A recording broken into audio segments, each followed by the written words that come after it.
把手机掏出来拍照，应该已经成为所有人生活中的肌肉记忆了吧？多好吃的饭，手机也要先吃；再好看的晚霞，也要进我相册里吃灰。理由那不就是换个地方拍照罢了？看完这一次华为 Mate 70的发布会，直接给我看激动了。华为这一次要给手机加个不能拍照的摄像头，这能行吗？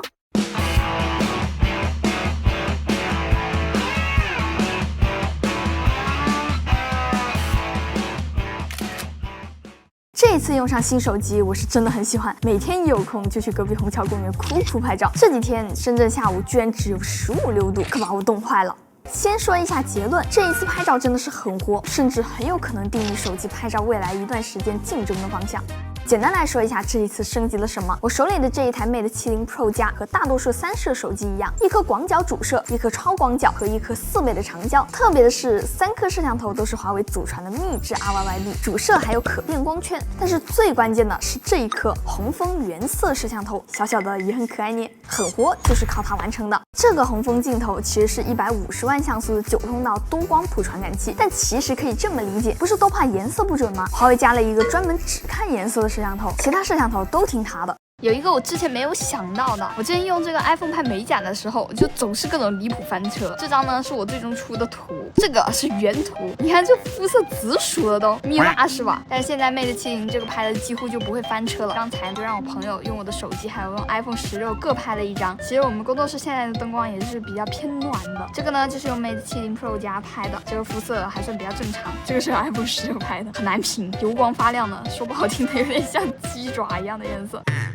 除了颜色准以外，简单来说，华为这一次啥都想要，既想要颜色准，也想要画质清晰、解析力高，还想要动态范围高，也要夜景强，甚至想要照片能够动起来。这些听起来好像都有人做事了，但离谱的是，华为还想让他们之间全部都不冲突，全都要。那实际效果如何呢？先看一下颜色准他们做的咋样。你们平时会仔细看自己记录生活的照片吗？我一般发朋友圈或者是发微博的，那必须狠狠审核。如果是发给朋友的照片，那就随便来了。拍吃的只要对上焦出片，选衣服只要在框里面就能发，反正离开了商场就啥也不记得了。我是知道还有小伙伴微信相机直出的。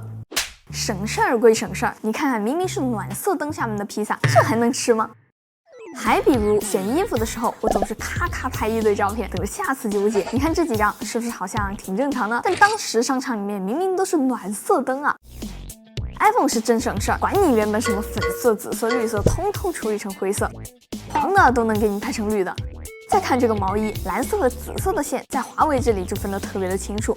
不信开个微距给你看一下。这样拍衣服发出去，你说这衣服是流行色，朋友回你一个，你是在给妈妈选衣服吗？配合商场各种奇奇怪怪色温的灯，很多东西拍起来都是大变样的程度。你看这版里还有食欲吗？哪一个菜区别比想象的还要夸张？一边是茄子，另外一边是紫瓜吗？超市部的暖光灯已经看不出来一点了。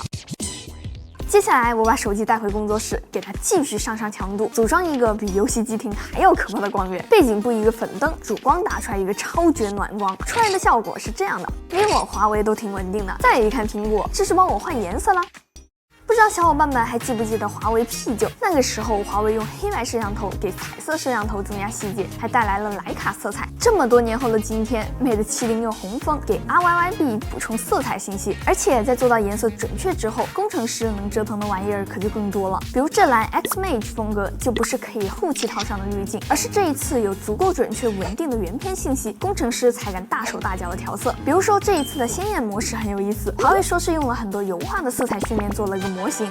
拍的照片浓郁油润，但不溢出。用过华为 P9 的小伙伴应该都对当时浓郁色彩的印象深刻吧？现在超级加强之后回归了，小伙伴们买回去之后必须要试试看。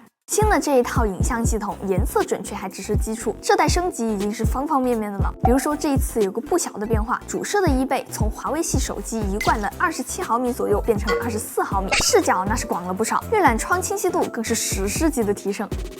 老华为用户应该听懂我在说什么，普通的什么石头、草地、高频细节直接拿下。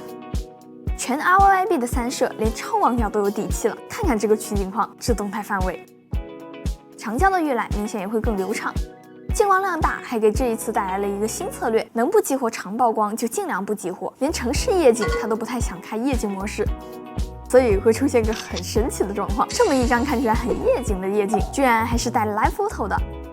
这下真有点以前 P40夜景灭霸的感觉了。比预览框还要离谱的是成片，现在在华为的相机里面有一个高画质模式，打开之后呢，它就会同时拍摄高像素的照片和低像素的照片，然后取长补短，融合成一张2500万像素的照片。理论上能保证清晰度和噪点控制的都不错。它的解析力是这样的，白天跟1英寸也是可以碰一碰的程度。有时候还会缩一点光圈，榨干传感器的每一丝解析力。更夸张的是，连4倍的长焦都可以输出2500万像素，完全经得起放大一看。要是再云增强一下，感觉就像是戴上了眼镜，世界都清晰了。不过 AI 算法可是很有意思的，你看这张，猫猫的胡须都变长了呢。聊到这儿，你有没有发现颜色准、日软窗清晰、高像素、夜景好、动图，华为都已经分别做到了？但最让人觉得技术力溢出的是，华为把功能们做到了一起。我的意思是，拍一张照片，你可以同时拥有2500万像素原图、你的动态视频和 HDR 高动态显示，而这张原图融合了红枫镜头的色彩，以及高像素的细节和低像素的纯净，甚至之前就有的技能抓拍模式也在后台默默的工作。如果画面中突然出现快速移动的物体，它就会用比更快的速度凝固住它。这样来看，一张图20多兆，我还该夸你是压缩机了。感觉华为现在是有意识的把影像老本行捡起来了。还记得之前 P40 Pro 那会儿夜景有多霸道？现在的这个思路就很清晰，常规镜头把画质做好，红枫镜头负责把色彩对好，分工合作，有点以前华为 P9 那种都市融合的感觉了。当时靠的这一招，华为影像和 P 系列的名声一直响到现在。如今红枫镜头又挽回了多摄融合，难道新的轮回又要开始了？OK， 那么以上就是本期视频的所有内容啦。如果这期视频还有点意思的话，记得给我点个3连关注哦，这对我来说非常重要。那我是千里，咱们下期再见吧，拜拜。